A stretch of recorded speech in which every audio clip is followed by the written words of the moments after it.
This video showing persons who are placed under mandatory quarantine escaping from the Kenya Medical Training Institute has placed the Ministry of Health in a tight spot. Cabinet Secretary Mutahi Kagwe has directed the said persons to surrender themselves or risk stigmatization from the public.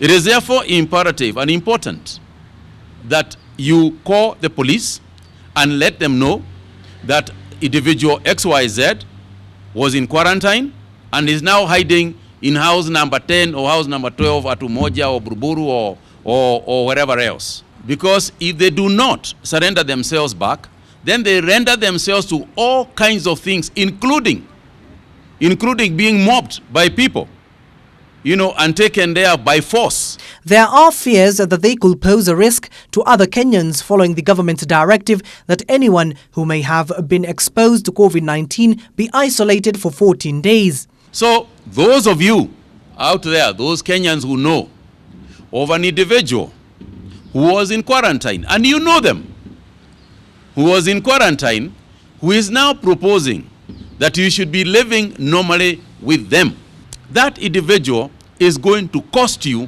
very, very highly. That individual could end up killing your child. However, Kagwe failed to say how many escaped from the facility, as the ministry plans to widen their surveillance in search for the said individuals. That it is not possible for people to simply walk out of an institution that has got security forces, that has got people charged with the responsibility of ensuring that people stay within the quarantine facilities.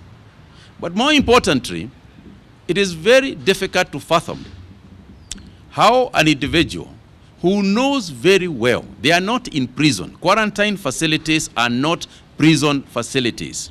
Elsewhere, 57 people have been placed under mandatory quarantine in Meru County. The said 57 individuals were arrested for flouting the Ministry of Health regulation against the spread of COVID-19. I therefore want to call on all counties to ensure continuity of health services without losing sight of the corona epidemic. This comes even as Kenya confirms 7 positive COVID-19 cases from 707 samples tested, taking the total to 303. Having tested 707 samples, we have 7 persons who have tested positive to the disease, those being Kenyans as a whole.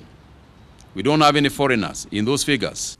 Kagwe said mass testing is ongoing as there are 25,000 testing kits deployed that he says will test 250,000 people by the end of June. The ministry now wants county governments to ensure that the disease has not spread even further, as the country has already surpassed the 300 mark. Abdiaziz Hashim, Ibru TV, Nairobi County.